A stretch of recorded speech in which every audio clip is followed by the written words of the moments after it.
Hi everyone, we're at Perfect Day CocoCay in the Bahamas. I'm Lou. And I'm John of Independent Travel Reviews. And this is the kind of private island of Royal Caribbean and Celebrity Cruises. So this is our first time here. I looked at the reviews and the reviews of this place are really mixed. Some people love it, some people hate it, and there's a little bit in between. We also looked at the prices of some of the things you can do here. There's lots you can do here. John might speak about the prices in a minute. I was quite shocked at the prices, so I said, right, we are doing a free day, absolutely free on Perfect Day CocoCay. The island is about a mile long and 200 yards wide and is 55 miles north of Nassau. Up to 2 ships per day can dock here. There is a jetty, unlike some islands which rely on tenders, and so you're less likely to have your visit cancelled due to weather. There are effectively 4 free beach areas and 2 further ones for which there is a fee payable. The island features what Royal Caribbean claims is the largest freshwater swimming pool in the Caribbean, plus a water park for which there is a fee payable. There are also kids' water play areas here and here, which are free. All of the island is walkable from the ship, but there are also free electric trams which operate approximately every 15 minutes to all points on the island. If you have a ship's internet package, then that should work on the island, although we did get a mobile signal as well, which we'll talk about towards the end. There are bars and free food outlets dotted around the island, and we'll cover those in a moment. The free beaches here are closest to the ships and the Oasis Lagoon and offer kayak and snorkel rentals, plus they have free food outlets and bars. These beaches tend to be the busiest because they are close to the ship, main swimming pool, biggest food outlets, and the complimentary kids' water play areas. Now we think it's best to take the extra time and make your way to South Beach, which tends to be quieter. On the way, you pass the lockers and the helium balloon site, which wasn't operating during our visit due to strong winds. So we got off the boat early, it docked at 8. We were on the island at 8:15. We went to the Oasis pool. Yeah, the Oasis Lagoon, which is the kind of massive swimming pool in the centre of the island. Yeah. And as you can see from these pictures, it was pretty quiet. We had no problem at all getting 6 seats because there were 6 in our party. Yeah, it's a beautiful pool, absolutely massive, with a swim-up bar.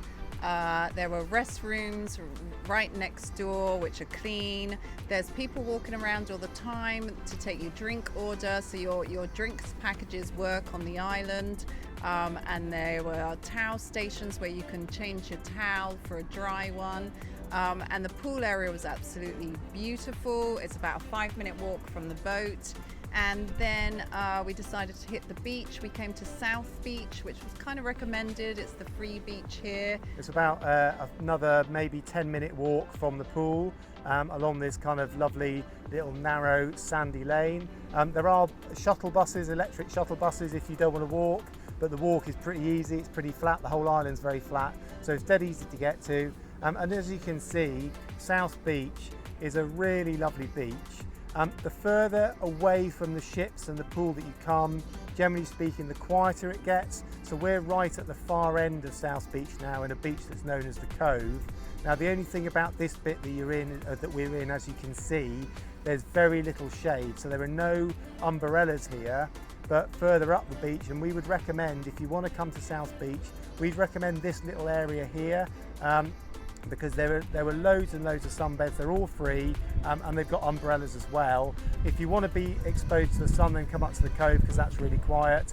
But the beach is beautiful, isn't it? It's really lovely to swim in. The sand is gorgeous. The sea is lovely. You can swim out to a sandbar. There's actually a floating bar in the sea. There's also, this is the area where you can get food. There is another larger area in the middle of the island, but we had our lunch here. It started at 11. The menu was great. I had the Greek salad, which was absolutely delicious. So that was really good. There's toilet facilities here, and there's people playing. There's a basketball court, a mini basketball court, and a volleyball court, and a paddle Yeah, there's pickleball, Pickleball. table tennis, basketball. There's loads of stuff. That's all free. It's all really clean, and no one hassles you at all. It's really lovely, and it is. There's 2 ships in today. Our ship, Wonder of the Seas, and Celebrity Beyond. So 2 big ships are in. So there'll be about 9,000 guests on the island today. And we found it fine.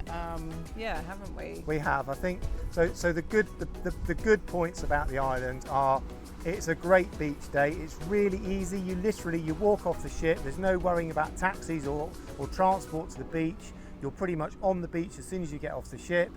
It is immaculately clean, beautifully kept. Yeah. The beaches are lovely.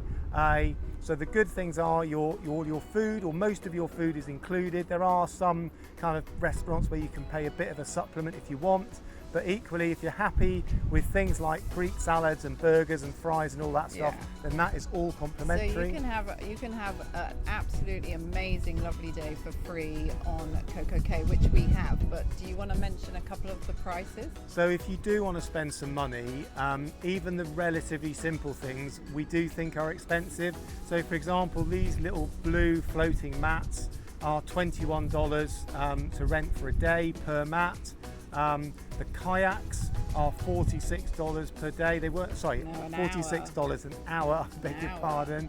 And if you're looking to rent the cabanas or some of the kind of special seating, then that's where, in my opinion, it gets really expensive. So these seats here are over $400 per day. This cabana here is $1,100 per day, and these kind of floating, they're not floating, but they're out on stilts. These cabanas, I mean, they look beautiful, but they are over $4,000 a day.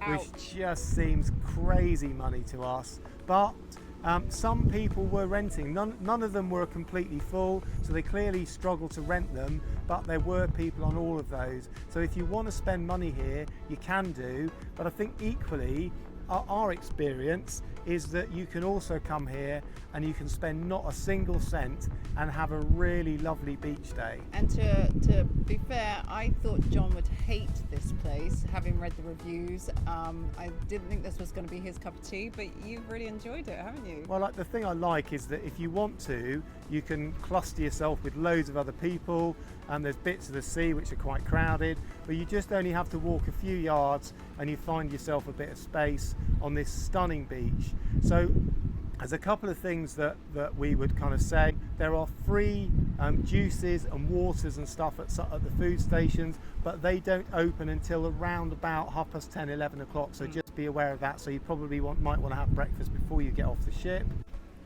Okay, so we're just going to round this up now. I think my experience here has been really positive. As I say, we've done this completely for free. I think my advice would be, don't get put off by the price of the things that you're probably not going to need or not going to buy anyway. If you want to splash out, then that's great, but be aware that things are expensive. Yeah, and like I said, we've had a great day. I've really loved it here, and I would definitely choose a cruise itinerary that brought me here again. Anyway, we hope you found this review useful. Look out for other videos about our experience of these Caribbean cruises, and we look forward to seeing you next time. Thanks for watching. Bye.